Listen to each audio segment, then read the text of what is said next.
of it, and we'll be able to build on and make those investments in critical services that we all support. Yeah. I think that while perhaps it may be boring to some, I think it's incredibly important, and I think the legislature and the governor deserve an awful lot of credit for an awful lot of things. I'm glad you mentioned the increase in the sales tax last year, because I shudder to think where we all would be without that. Well, and it's important to point out too, this year on the ballot, there will be 2 ballot initiatives that would cut tax increases that were put in place last year. Now, no one likes tax increases in any way, shape, or form, but we have certain services that as a Commonwealth we have decided to provide, and it isn't as if times get tough and we then say, all right, those aren't important anymore. Do we make cuts? Yes. Do we find ways to do things differently? Absolutely. But somewhere there is a kid who's in 2nd grade and they only get 2nd grade once. So we shouldn't say, well, you'll get a little bit worse 2nd grade. There'll be a couple more kids in the class because you just happen to be born at a time at such where you had to be in 2nd grade during a recession. There's a senior who's dependent on Meals on Wheels, and we can't say, well, that's not coming now. You happened to be dependent on Meals on Wheels on a time when, hey, times got tough, so sorry.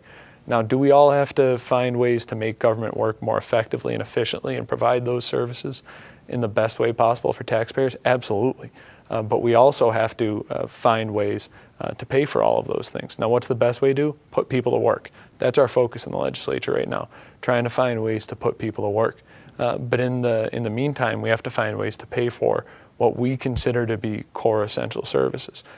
So there are 2 ballot initiatives right now which would reduce the sales tax from 6.25% to 3%, not just to 5% where it was before, but to 3%, which is taking essentially about $2.5 billion out of the state budget. Now, people should feel free to vote for that if they want to, but they also have to know that if you take $2.5 billion out of this budget, you're going to see, more kids in every classroom. You're going to see a longer waiting list for home care. You're going to see dramatic cuts across the board to essential programs that we talk about. And you may even have to wait a little bit longer for the fire department to come to your home, or the police to respond, and all these things, more potholes in the road for longer periods of time that in a sense we take for granted, because as a Commonwealth and the cities and towns work so hard to make sure we have all these things, but you can only cut to a certain degree, even when, yes, sure, there's a certain amount of waste, and certainly, when you're talking about the need to maximize our efficiencies, of course we need to do that. But at some point, I think it's very important for people to realize that we're all going to be making decisions. Do we want these services, whether it's quality 4th grade and quality fire, quality police, or do we want lower taxes? And I think ultimately the savings that any one individual may see in the reduction in taxes is going to be very small compared to the negative impact that overall reduction will have for all of our services. It's about trying to find a balance. Yeah. It's about trying to make government work better. And most critically, it's about putting people to work. Yeah. Because there are 350,000 people in the Commonwealth who want a job today and don't have a job. If they're working, they're paying income tax. Right. They're buying things and they're paying sales tax. And that's the best way to grow the pie for everyone. And that's why our focus, or at least my focus, is on policies that put people to work first and foremost. The more we can do that, the more we can fund the programs we want to, and the more that everyone sort of benefits. Ben, can you talk a little bit about some of your policies that regarding it? I guess would you call them green policies? It's not only trying to put people to work, but it's trying to support the so-called green technology and industry. Yeah, where we are right now with a lot of, I should take a step back. Sure. In the first session I was in the legislature, we had what can best be described as a banner session for programs and policies that promote energy efficiency and conservation, that provide incentives to clean, renewable forms and alternative sources of energy, and in the long run will reduce our dependence on foreign fossil fuels and will address climate change. Right now, we are in the process of implementing a lot of those policies. So folks may have seen stories about the solar field that is going to go in by the William Stanley Business Park, by the old GE site that Western Mass Electric is building. That will be the largest ground-mounted solar install in all of New England at 2 Really? megawatts. There are friends of mine who work in related fields or are interested in solar policy who live in New York City, who live in San Francisco, who have read about this because that is a policy we put in place under the Green Communities Act, allowing for utilities to once again own and generate some forms of energy, but at this point only solar.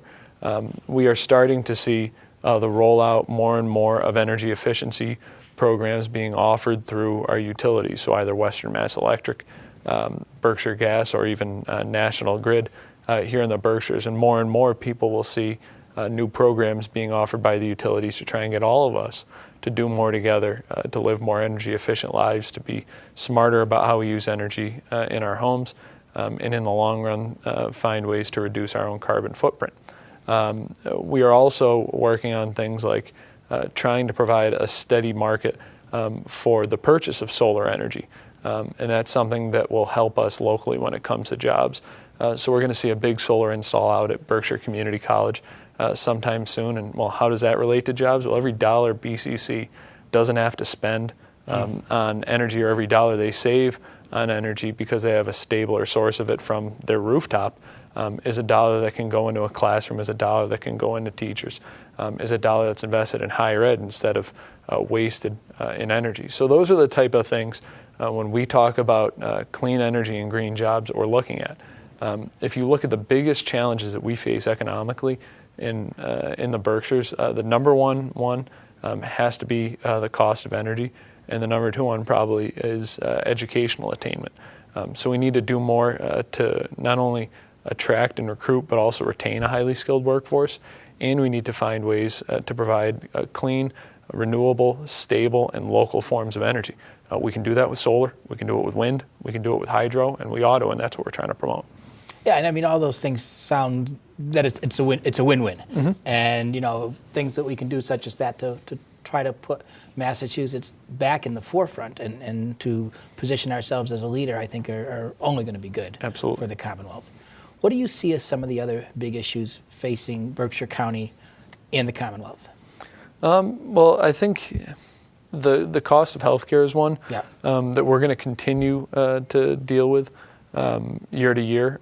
I know just in walking up and down North Street where I live and where my office is, I am always blown away by the amount of people who talk to me about the cost of healthcare, whether they're a store owner, self-employed, someone who works for a larger employer. The cost of healthcare is always coming up. So in the next couple of weeks to next month, we're going to address healthcare costs in two different ways in the legislature. First, I would hope by allowing small businesses to do what they used to be able to do in Massachusetts until 1994, which is come together in group purchase to hopefully bargain with the insurance company and get a better deal. The second thing that we're going to work on is called payment reform. We're going to try and change the system for how our hospitals and doctors are paid, so they aren't just paid for the amount of people they see or the amount of procedures they do, but rather they're being paid for keeping people healthy.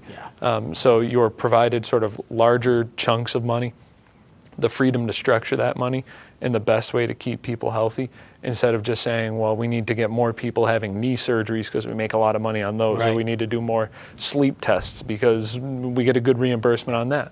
Those are the type of things that in the long run, while they might make money for the system, they drive up the cost of health care for everyone, because we're spending scarce dollars on things that aren't priorities and aren't necessarily needed. So those are a couple of issues that we're trying to address. Those are statewide issues. They're a challenge in the Berkshires just as much as they're a challenge in Boston, although they might present themselves different ways. So we need to tackle that for sure if we're going to put people back to work. Well, Ben, believe it or not, we're out of time. We've got about by. 30 seconds left. Any final thoughts? I think my final thought would be this. For those folks who are watching, don't hesitate to reach out to either myself or my staff, whether that's through a phone call or an email or a letter. If you have a concern, even if you're not sure if the state has a role to play, reach out and we'll be more than willing to try and do everything we can to address those concerns. Great. Thanks, Ben. Thank you, Bob. You've always been such a good advocate for Berkshire County and for Berkshire seniors. We appreciate everything you do. Thank you very much. And thank you, everybody, for joining us today. We hope you enjoyed the show. Thanks for watching.